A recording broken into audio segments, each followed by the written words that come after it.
अरे, मला ही recipe try करायची आहे, पण हा सॉस नाही, तो सॉस नाही, ही तक्रारच नाही. कारण आपण घरच्याच साहित्यात हा सॉस किंवा चटणी तयार केली आहे, जी आपल्या कॉर्नला परफेक्ट कोट झाली. एकदम ज्युसी आणि स्पायसी रेसिपी पाहून मुलं आणि घरातील चवीने खाणारे एकदम खुश होतील. एकच नंबर लागतात हे juicy, spicy, buttery, garlic corn.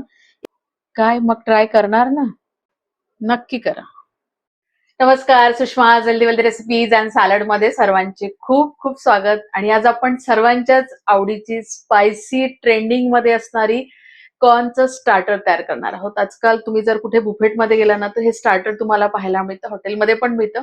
ही रेसिपी तयार करताना इथे वेगवेगळ्या सॉसेसचा वापर केला जातो. तर हा सॉस सुद्धा आपण घरीच बनवला आहे, की जेणेकरून सगळ्यांना करायला सोपं जाईल. अगदी घरच्या साहित्यात तुम्ही रेसिपी तयार करू शकता. आपण रेसिपी बघूया. पण त्याआधी जर तुम्ही माझ्या चॅनलवरती नवीन असाल किंवा अजूनही माझ्या चॅनल सबस्क्राईब केलं नसेल तर प्लीज माझ्या चॅनलला सबस्क्राईब करा. रेसिपी आवडली तर जास्तीत जास्त लाईक करा, शेअर करा. तसेच बेल आयकॉनला पण क्लिक करा, जेणेकरून माझ्या नवीन व्हिडिओचे नोटिफिकेशन पहिल्यांदा तुम्हाला येईल. आणि चला रेसिपी बघूया. सर्वात आधी आपण चटणी किंवा सॉस तयार करून घेऊ. तर त्यासाठी कढईत किंवा तवा पॅन मध्ये 1.5 चमचा तेल घेतलेलं. तेल सगळीकडे पसरवून घेऊ आणि 2 कापून घेतलेले टोमॅटो आहे. तर अशा पद्धतीने हे ठेवायचे. त्याच्या पाठीमागचं जे असते ते काढून टाकायचं. आणि एक कांदा आहे, तो स्वच्छ धुवून अशा पद्धतीने कापून घेतलेला. नंतर 5 लसणाच्या पाकळ्या आहे. 1 इंची आल्याचा तुकडा आहे, त्याचे छोटे छोटे तुकडे करून घेतले, ते टाकून घेतले. 2 मिरे आहे, 2 बेडग्या मिरच्या आहे आणि 2 आपल्या साध्या मिरच्या आहे. नंतर अर्धा चमचा मीठ घालून घेतलेलं आणि 1 चमचा जिरं. तर ते थोडंसं आपण हलवून घेऊ, म्हणजे सगळीकडे तेल लागेल. अर्धा वाटी पाणी आणि त्याच्यावरती झाकण ठेवून हे सगळं सॉफ्ट होईपर्यंत किंवा आपल्या टोमॅटोचे साल निघेल इथपर्यंत आपण हे शिजवून घेऊ. मीडियम फ्लेम वरती याला शिजवून 4-5 मिनिट झालेले आहे. आपण चेक करूया. मी गॅसची फ्लेम कमी करून घेतली आणि आपल्या टोमॅटोची साल अगदी सहजपणे निघत आहे. बाकीच्या गोष्टी छान सॉफ्ट झालेल्या आहे आणि इथे मी गॅस बंद करून देते. आणि तुम्ही बघू शकता त्याच्यामधलं पाणी पण आटलेलं आहे. तर आपण या सगळ्या टोमॅटोचे सालं काढून घेऊ आणि हे एखाद्या प्लेटमध्ये किंवा त्याच्यामध्येच थंड करायला ठेवून देऊ. तर इथे मी 2 स्वीट कॉर्न घेतले आहेत. तर तुमच्याकडे जी मकई मिळते ना, ते तुम्ही घेऊन घ्या. कुठे व्हाईट पण मिळते गावरानी, ती पण घेतली तरी चालेल. आणि चांगले हिरवं घ्यायचं, म्हणजे त्याचं जर साल हिरवं असेल ना, तर ती फ्रेश असते. तर अशा पद्धतीचं मकईचं कणूस घ्यायचं आणि ज्युसी असायला पाहिजे. खूप दिवसाचं पण नको. जेवढं जुनं राहील ना, मग त्याची जे दाणे असतात ना, ते थोडी रफ होऊन जातात. चांगली अशी ज्युसी राहते. आता वरची सगळी सालं आपण काढून घेऊ आणि त्याला केस असतात, तर ती केसही सगळी काढून घ्यायची. म्हणजे व्यवस्थित हे स्वच्छ करून घ्यायचं. शेवटचं जे बूड असतं त्याचं ते पण काढून टाकायचं. आणि त्याच्या सालाचा उपयोग ना तुम्ही त्याच्यामध्ये खायसाठी घेऊ शकता. त्यामुळे बाहेरचं, म्हणजे सगळ्यात बाहेरचं जे साल असते ना, ते टाकून द्यायचं. पण आतमधली पानं तुम्ही घेऊ शकता, ती स्वच्छच असतात. किंवा तुम्ही ते धुवूनही वापरू शकता. कंस साफ करून झालेले आहे. एका कणसाला ना वरती थोडंसं काळपटपणा आहे, तर त्याच्यामुळे मी दोन्ही बाजूचं वरचं टोक जे आहे ते कापून घेते. आणि छान, म्हणजे अगदी दुधा भरलेले कणस आहे. या कणसाचे आपण मोठे मोठे तुकडे करून घेऊ. तर काही कणसाचे 4 होतील, काही कणसाचे 5 होतील. म्हणजे कणीस किती मोठा आहे त्याच्यावरून असेल. आणि पटकन हे तुटल्या जात नाही. म्हणजे सॉफ्ट जरी असेल, कोळे जरी असेल, तरी थोडासा फोर्स लागतो. तर चाकू थोडासा मोठा घेऊन घ्या.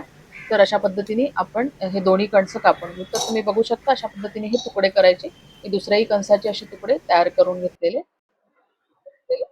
इकडे मी एका मोठ्या गंजामध्ये छान अगळ-पगळ पाणी घेऊन घेतलं होतं आणि त्याला गॅसवर ठेवून दिलं आणि त्याला चांगलं उकळी येऊ द्यायचं. तर याला उकळी आलेली आहे. हे सगळे कापून घेतलेले मक्याचे तुकडे टाकून घेऊ. पोहे खायच्या चमच्याने अर्धा चमचा साखर घालून घेतलेली आणि 2 चमचे मीठ आणि फक्त 1 ते 2 पिंच हळद घालायची. एकच पिंच हळद घाला, जास्त घालू नका.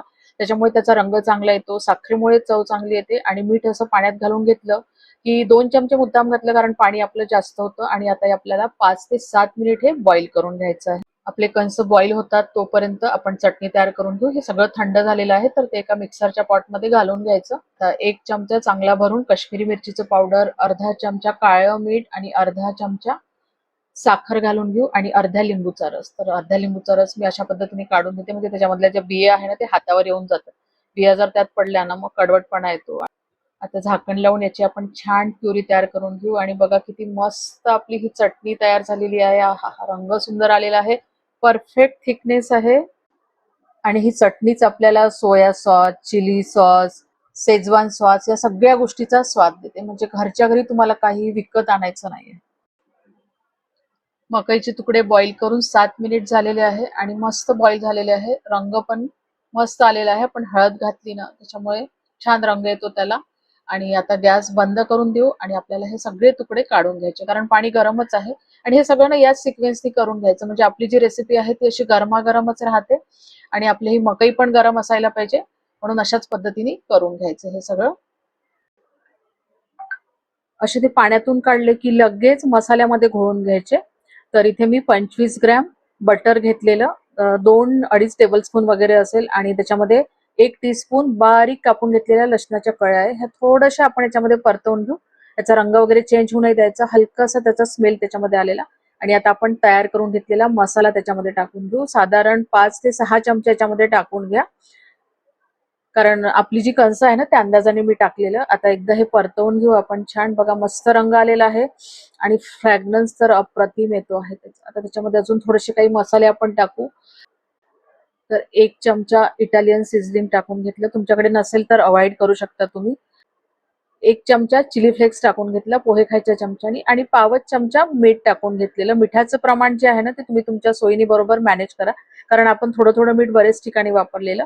आणि बघा हे याचे दाणे खूप मस्त शिजलेले आहे. आता हे सगळे आपण टाकून घेऊ याच्यामध्ये आणि आपल्याला व्यवस्थित हे मिक्स करायचं आहे. म्हणजे आपण जो मसाला त्याच्यामध्ये टाकला ना तर आपल्या त्याला परफेक्ट लागायला पाहिजे या अंदाजाने तो टाकायचा. उरलेला तुम्ही ग्रेव्ही मध्ये वापरू शकता, किंवा अजून राईस वगैरे करत असाल तर त्या राईस मध्ये टाकू शकता. उरलेला वाया जात नाही, तुम्ही खूप साऱ्या ठिकाणी त्याचा वापर करू शकता. आणि बघा हे मीडियम टू लो फ्लेम वरतीच करून घ्यायचं, म्हणजे जळणार पण नाही, आणि असं पटापट छान गरम तयार झालं की लगेच खायला सर्व करायचं.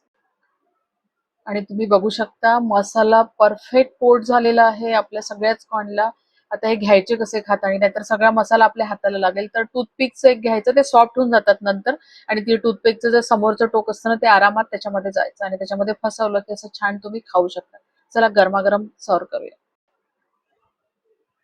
आणि तुम्ही बघू शकता इथे मी प्लेटिंग करायसाठी त्या मक्याचे जे साल होते ना ते सालाचा वापर केलेला आहे. म्हणजे कसं तुम्हाला ते साल हातात घेता येतं आणि असा एक एक कोंब तो हातात घेऊन तुम्ही मस्त मजेने खाऊ शकता. आणि दिसतायत ना एकदम टेम्पटिंग दिसतात हे, म्हणजे चवीला तर अप्रतिम होतात. अगदी तोंडाला पाणी सुटतं ही डिश पाहून. सध्या मक्याचा सीझन आहे, भरपूर मका मिळतो, आणि थंडीमध्ये आणि पावसामध्ये ही रेसिपी खायला मजा येते. त्याच्यामुळे तुम्ही पण एकदा नक्की ट्राय करा. आवडली तर लाईक शेअर करायला विसरू नका. परत भेटूया अशाच एका छानशा रेसिपी सोबत. तोपर्यंत धन्यवाद.